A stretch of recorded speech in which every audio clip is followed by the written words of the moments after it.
कहते हैं जैसे जैसे रात गहराती जाती है वैसे वैसे ही बुरी शक्तियां जागृत होती जाती हैं और उनकी शक्तियां भी बढ़ती जाती है।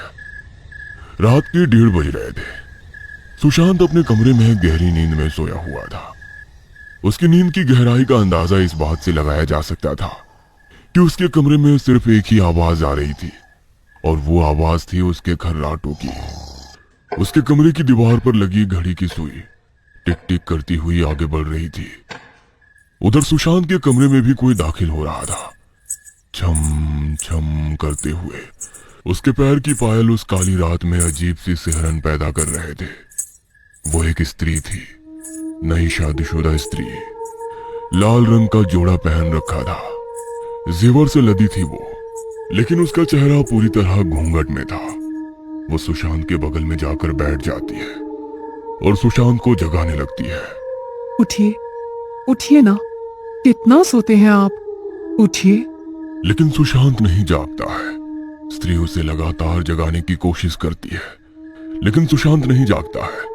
सुशांत की इस हरकत पर उस शादीशुदा स्त्री को बहुत गुस्सा आता है। गुस्से में उसकी आंखें लाल हो जाती है। वो सुशांत की छाती के ऊपर चढ़ जाती है और उसकी छाती पर एक मुक्का मारते हुए भारी आवाज में कहती है, सुनता नहीं है तू? हैं? सुनता नहीं है? मैं जगा रही हूँ तुम्हें।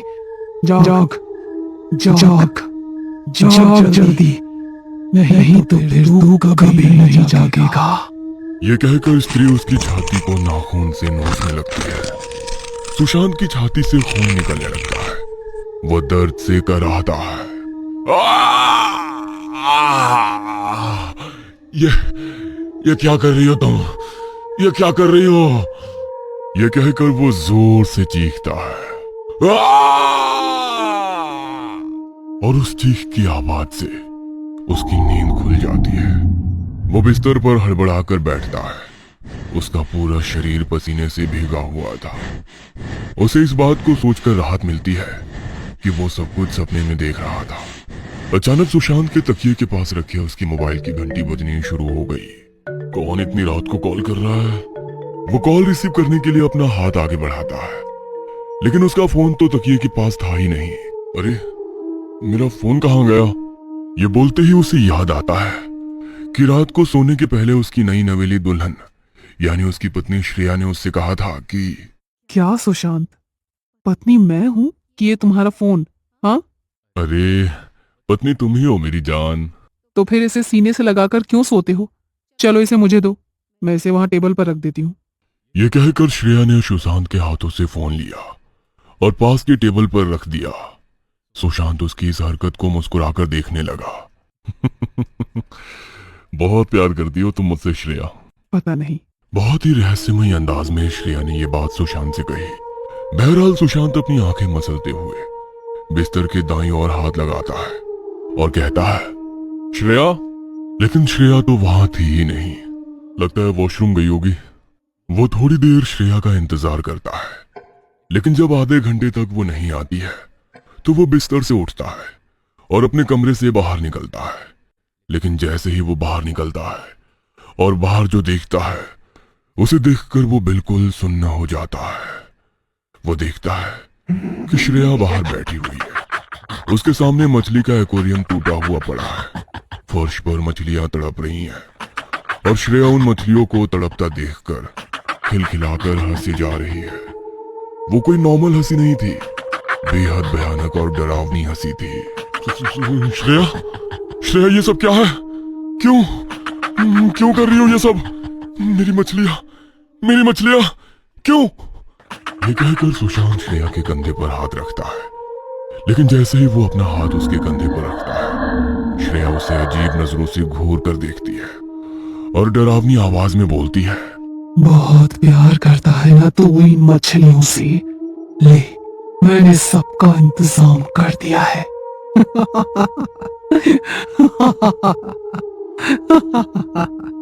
ये कहकर श्रेया एक बार फिर से उसी तरह हंसने लगी। सुशांत असहाय उसे देख रहा था। तभी एक और चीज पर उसकी नजर गई और वो था उसका फोन। उसने देखा कि उसका फोन पूरी तरह चकनाचूर था। फोन के पास ही एक हथौड़ा भी रखा हुआ था। सुशांत को कुछ समझ में नहीं आ रहा था कि ये सब क्या हो रहा है। श्रेया इस तरह हरकतें क्यों कर रही है। उसे डर भी लग रहा था और श्रेया की चिंता भी हो रही थी। श्रेया काफी देर तक उसी तरह हंसती रही और फिर सो गई। सुशांत उसे गोद में उठाकर अपने बिस्तर पर ले गया और उसे वहीं सुला दिया। लेकिन सुशांत की आंखों में नींद नहीं थी। वो पूरी रात जागता रहा। अगली सुबह उसने श्रेया से जब पिछली रात की सारी बातें पूछी। ये सब तुम क्या कह रहे हो? मैं भला ये सब क्यों करूंगी? मेरा दिमाग खराब थोड़ी हो गया है। श्रेया की इस बात पर सुशांत उसे लेकर बाहर ड्राइंग रूम में गया। लेकिन ड्राइंग रूम में जाते ही उसके चेहरे का रंग बदल गया। उसने देखा कि ड्राइंग रूम में उसका एक्वेरियम उसी तरह रखा हुआ है। उसकी सारी मछलियां भी बिल्कुल सही सलामत उसमें तैर रही हैं। वो एक्वेरियम के पास जाकर अपनी मछलियों को घूरने लगता है। लो, तुम तो कह रहे थे कि मैंने एक्वेरियम तोड़ दिया था कल रात को, लेकिन ये तो यहाँ पड़ा है। सुशांत अपनी आंखें फाड़े फाड़े श्रेया को देख रहा था और कुछ सोच रहा था। तभी उसके कानों में उसके मोबाइल फोन की घंटी की आवाज आई। मेरा फोन बज रहा है। वो भागकर कमरे में जाता है। वहां जाकर देखता है कि उसका फोन भी बिल्कुल ठीक है। सुशांत का दिमाग काम करना एकदम बंद कर देता है। उसे समझ नहीं आ रहा था कि ये सब क्या हो रहा है।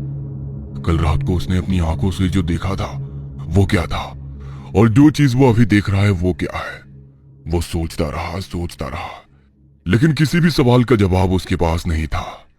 तभी श्रेया उसके पास आई और चाय का कप उसे देते हुए कहा, सपने देखना थोड़ा कम करो और चाय का मजा लो, मैंने बहुत प्यार से बनाई है।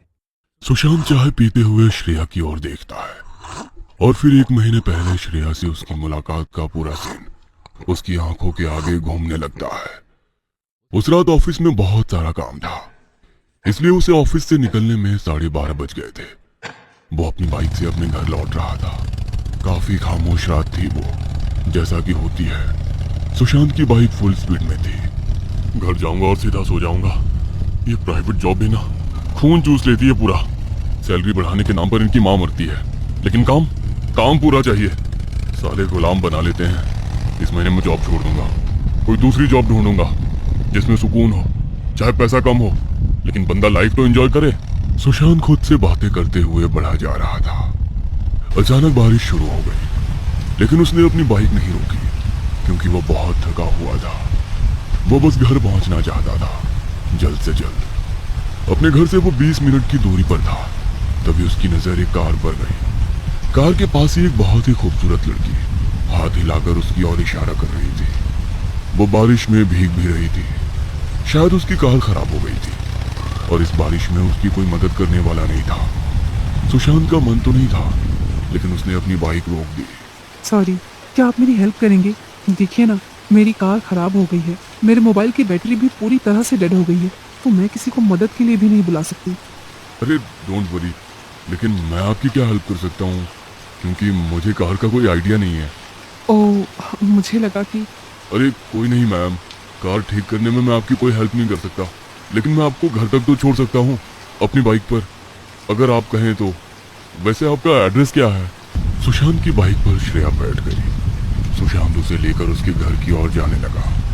रास्ते में ही बातों के क्रम में उससे पता लगा कि श्रेया एक कंपनी की सीईओ है। उसका मन तो किया कि वो उसी समय उससे नौकरी मांग ले, लेकिन अगर वो ऐसा करता तो श्रेया क्या सोचती ये सोचकर वो चुप रह गया। श्रेया एक सुनसान इलाके में बने बड़े और बहुत पुराने से बंगले के पास उतर गई।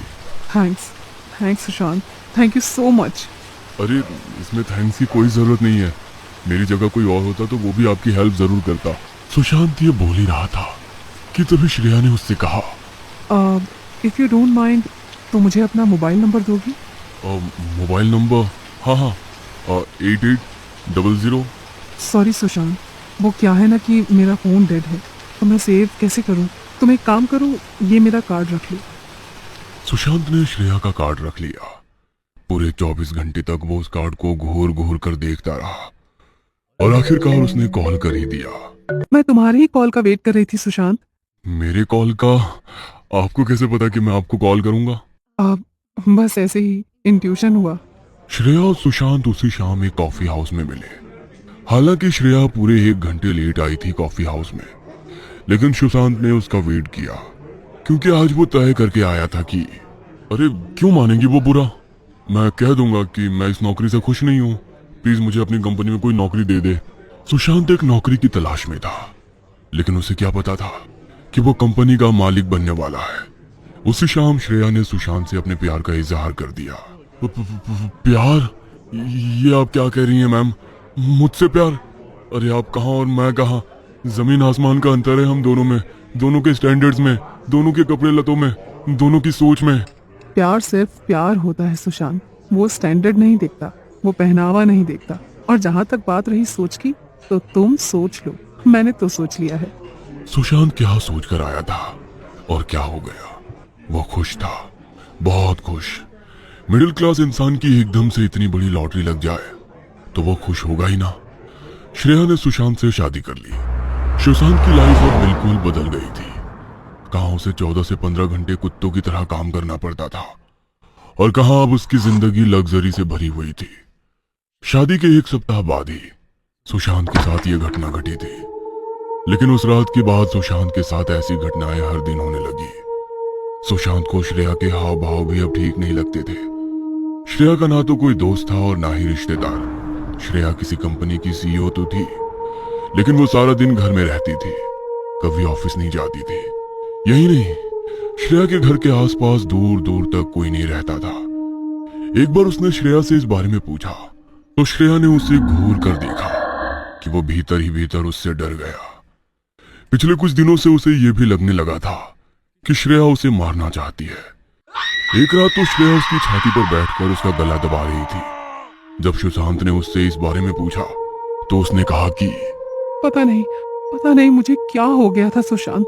मुझे लगा कि कोई ताकत है जो मेरे ऊपर हावी है, बस वो जो मुझसे करवा रही है मैं कर रही हूँ। सुशांत अब डरा डरा रहने लगा था। शादी के बाद उसे घर के बाहर जाने की भी इजाजत नहीं थी।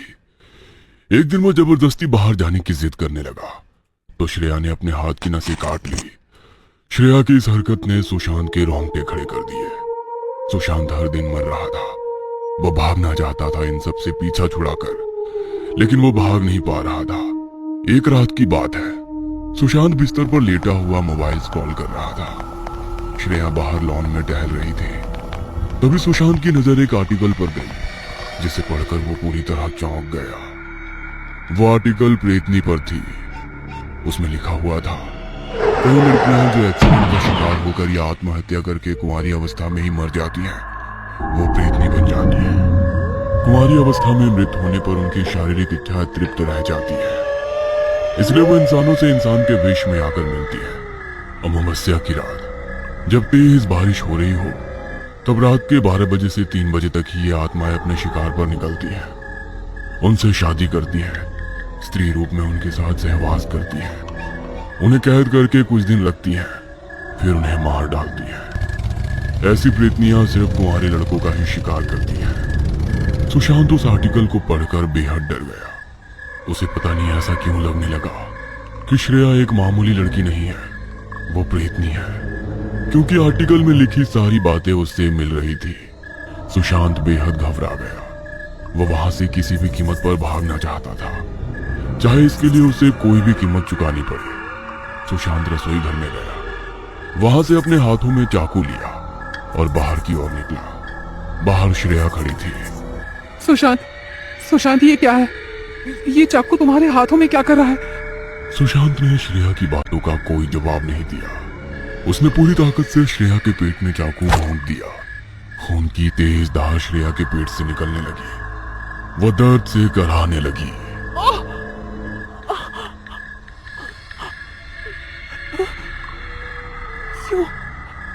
क्यों मारा मुझे? क्यों? उसके बाद सुशांत ने घर का दरवाजा खोला और बाहर की ओर भागा।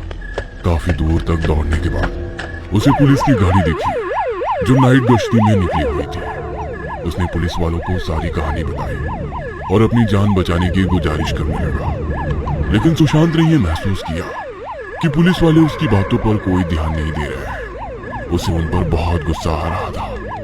उसे समझ नहीं आ रहा था कि वो क्या करे।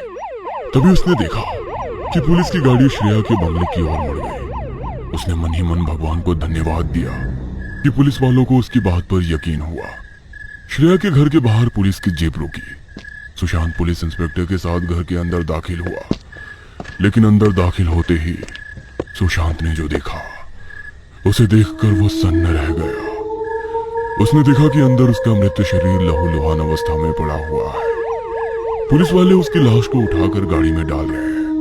ये देखकर सुशांत चीखता है, चिल्लाता है, पुलिस वालों से अपनी बात कहने की कोशिश करता है, लेकिन सुशांत अब जिंदा कहाँ था, वो तो मर चुका था। उस प्रेतनी स्त्री ने उसे अपना शिकार बना लिया था।